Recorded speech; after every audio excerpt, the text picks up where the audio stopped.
Welcome to Join the Conversation, a podcast of the Student Housing Matters blog.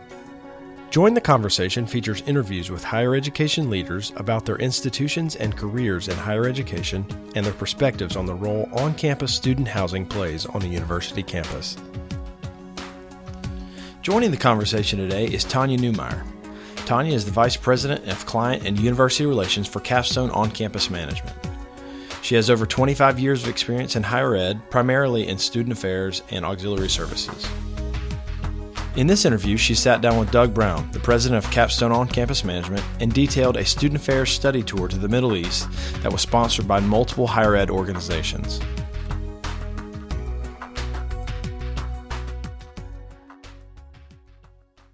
We're in the corporate offices in Birmingham, Alabama for Capstone On-Campus Management, and joining us is our own Tonya Neumeier. Tonya, welcome to Join the Conversation. I'm excited to be here. Thank you. Can you tell us a little bit about what you do at Capstone and how you came to take a pretty fabulous trip? For Capstone, I do university and client relations, so I develop and maintain relationships with both our campus partners as well as clients and owners and potential contracts and contacts. So I keep a lot of balls in the air and try to make sure that we continue to have great relationships with everybody in the industry. Before we talk about the trip, tell us a little bit about your background and how you have grown up in the student housing profession. I really did grow up in the student housing industry. I started as an RA and worked my way through various companies, both private as well as on-campus institutions, and worked on campus at multiple institutions. So I've had a lot of different experience and worked in student housing, auxiliary services. I've done security and technology consulting as well. So it's been varied, and my experiences have been vast. And then you decided to spend your summer in a faraway place. Tell us about your trip and how you got to learn about it and how that experience was. My summer vacation was actually pretty cool. I did a study tour through ACUHO, NASPA, and ACUI, which is the College and University Unions organization. And we actually went to Qatar and the United Arab Emirates to visit institutions in both of those countries and talk to student affairs personnel at each of the institutions that we visited. Pretty big culture change. Huge culture change, yes. Very, very different than what I'm used to. I travel quite a bit, both internationally and domestically, and I have to say this one was an eye-opening experience. It was a great experience, but it was definitely eye-opening. If you could sum up your trip in sort of a major issue or a major experience, what would it be? I think what I came away with was that students are all the same. They may have different cultures and a different way of dealing with all of the influences that they have, but students are all the same. And one of the things that I like to talk about with this trip is we were doing tours of universities, and it was really interesting to look out windows and look outside and see what would be considered a quad and have students in abayas, which are the black dress for women with their heads covered, and they'd be on BlackBerries or iPhones and texting their friends or doing videos. And it was just really interesting because you would see that in any U.S. institution, they just wouldn't have the clothing on the same way. Well, you brought some pictures to kind of walk us through your trip a little bit, and they're pretty fabulous. Why don't you share a little bit about what you saw?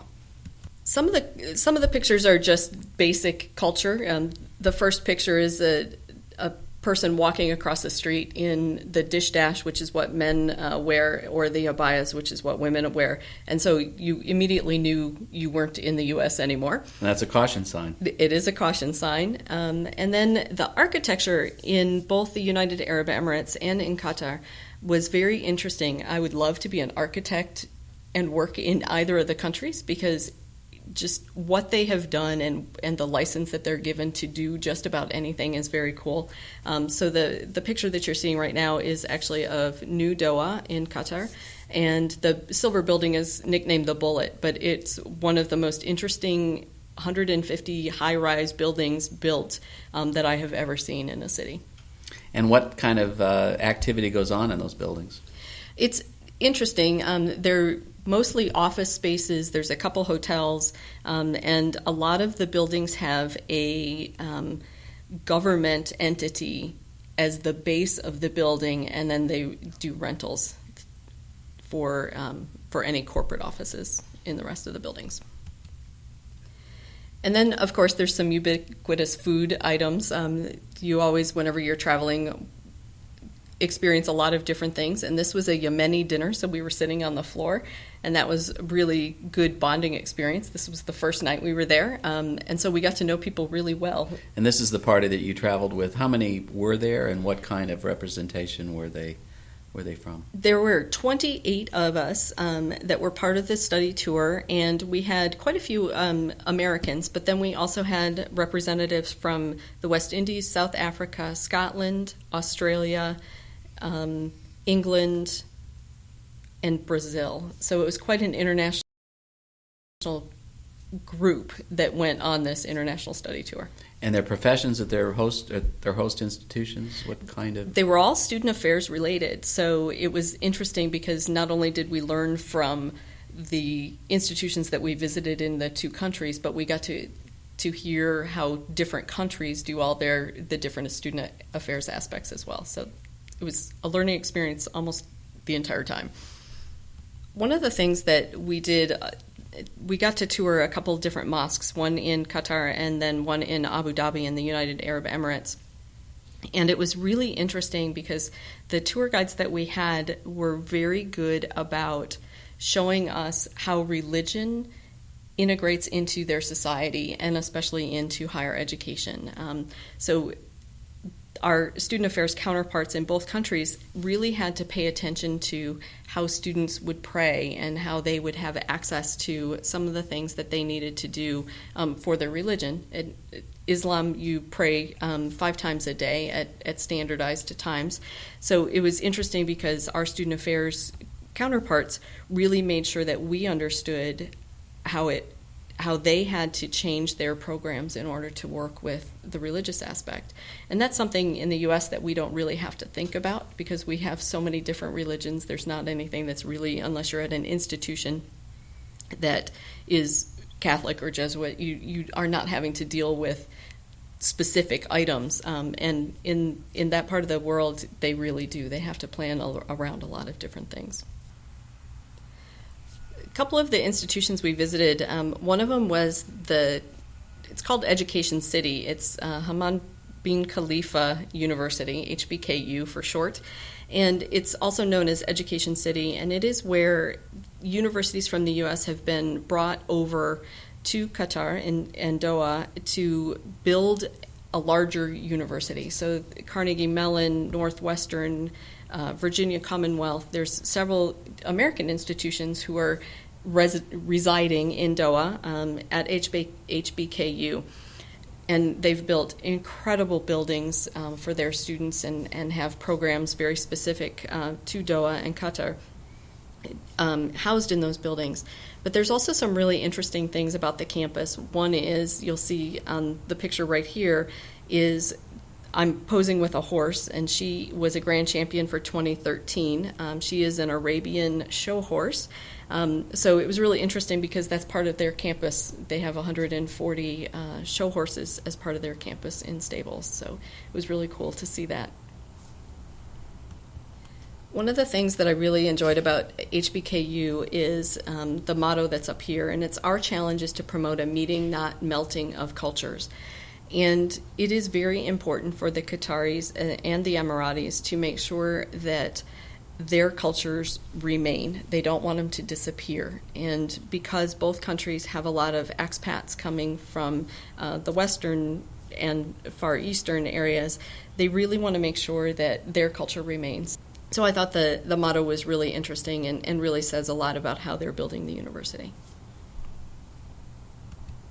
One of the things about the institutions is we got to tour some residence halls, and because I grew up in housing, it was really interesting to see the residence halls. They are very similar to what new what is being built new in the United States. And so what we're looking at, the two buildings in the background, are residence halls? They are residence halls, yes. And one of the things that has to be done in both countries is men and women are kept completely separate. So not only do they live apart, but they also learn apart, which is really interesting. There are a couple exceptions at the universities that we visited, but for the most part, you have a mirror image campus. You have a men's campus and a women's campus. And this actually happens to be the men's residence halls at Education City. They are very similar to what you would see being built in the U.S., just very high-end. Everything is marble and beautiful wood, and it's a little bit different finishes than what we would have here. But essentially the apartments and the rooms look very similar. So when you call separate by gender, you would say separate and equal? I would say separate and as equal as it could be being separate. We did hear from many of the men that the women on their side of campus would have more amenities or more opportunities for them to do something than the men would. But for the most part, it looked very equal. Services were duplicated. I can say at United Arab Emirates University, they actually have an Olympic-sized swimming pool for the men, an Olympic-sized swimming pool for the women. It is an exact duplicate on each side of the campus, men and women. Are there other countries, other students from other countries beginning to matriculate in that institution or those institutions? There are. It was interesting because we had a lot of discussions about their international students. They typically are not Americans that are going. They do have some Eastern Europeans and then a lot of Indian and Thai. They're just starting to get some of the other Eastern countries, some people coming in from that. But they will also have other Gulf country. Is there an aspiration that they begin to attract more students from the United States? There are some that would like to. I know in Education City, because they're American universities, they would like to at least set up programs where it's a year study abroad situation.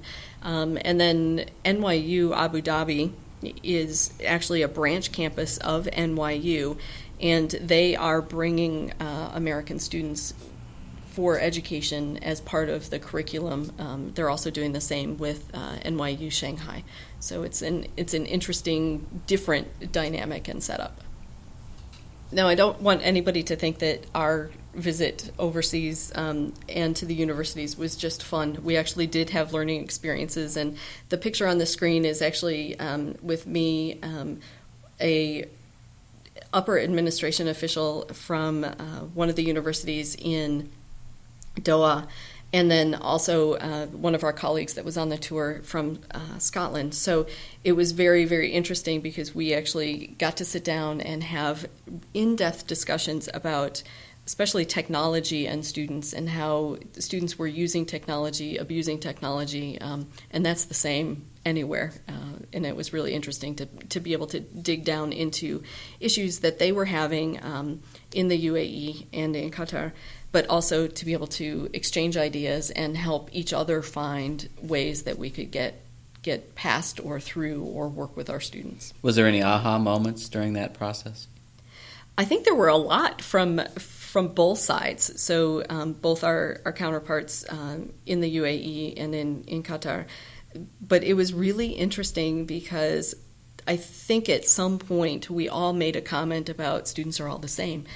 There's troublemakers, there's the go-getters, there's the ones who just want to sit in their rooms. And it was really interesting because I don't think that any of us really went in with the mindset that all the students were going to have the same issues. And yes, there's different issues because of culture influences, but that was really interesting.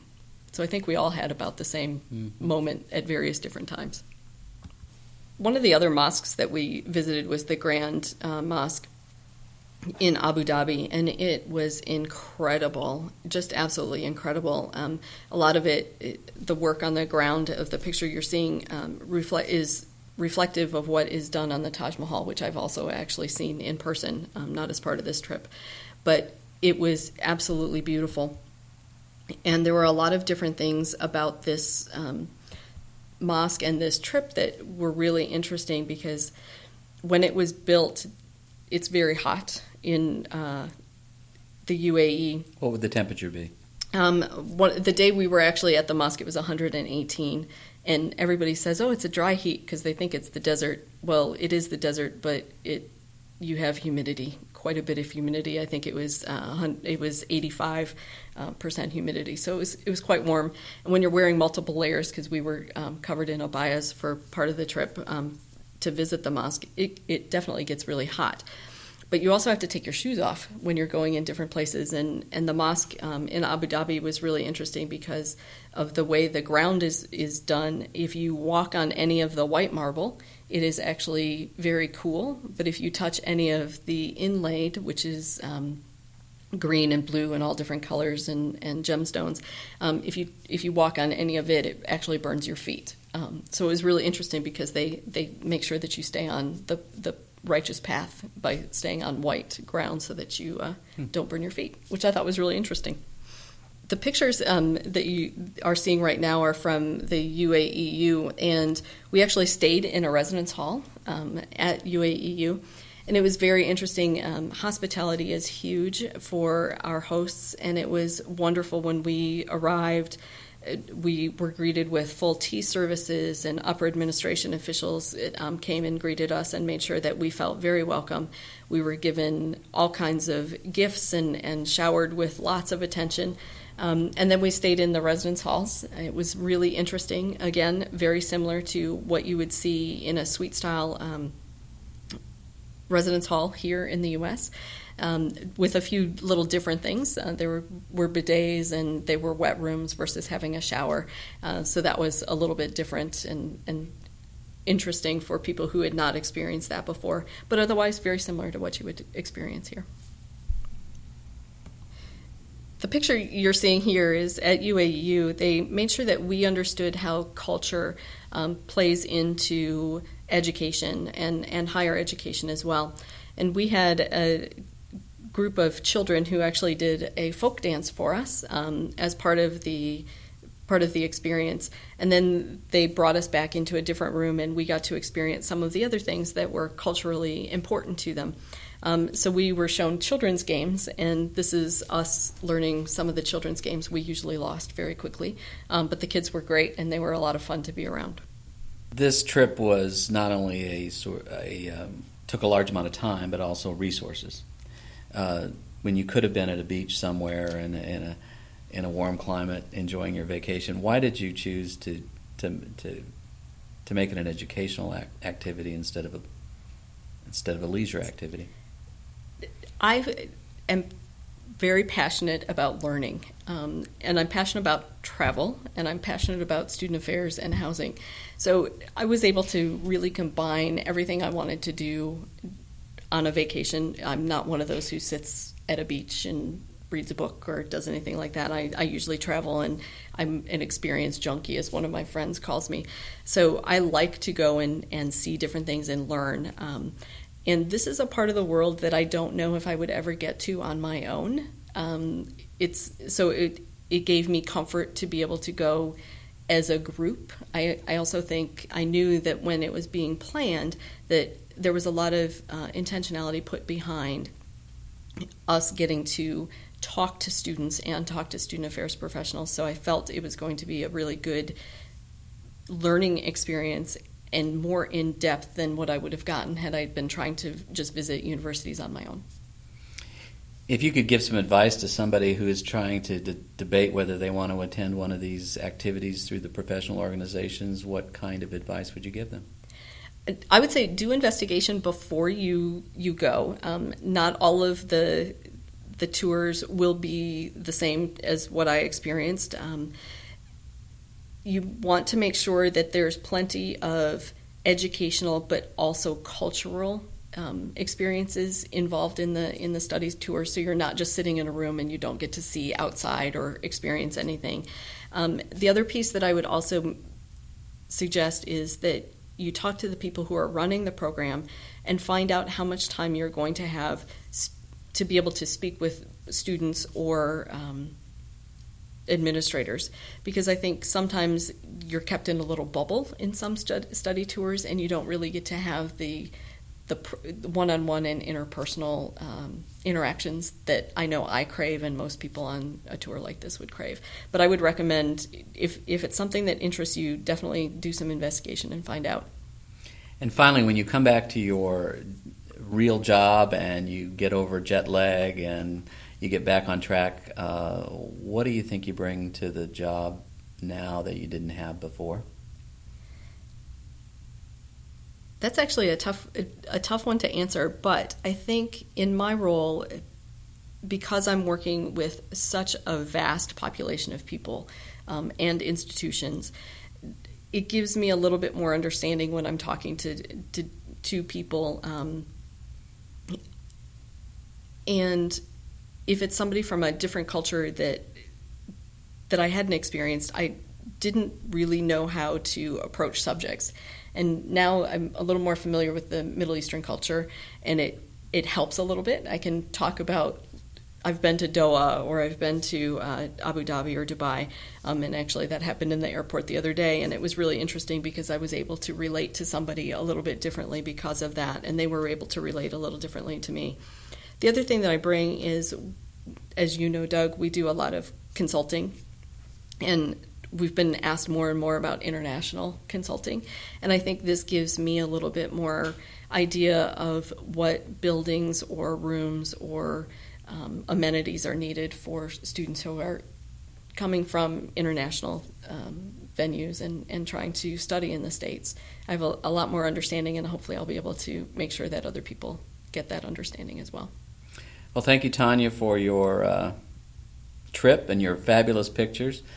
During this podcast, you'll see a number of photos roll over so that you can view them. They're incredible and certainly educational. And we appreciate your time with us today. Thank you. You've been listening to Join the Conversation, a podcast of the Student Housing Matters blog. To listen to previous interviews or to find additional information on student housing and higher education, visit our website at studenthousingmatters.com.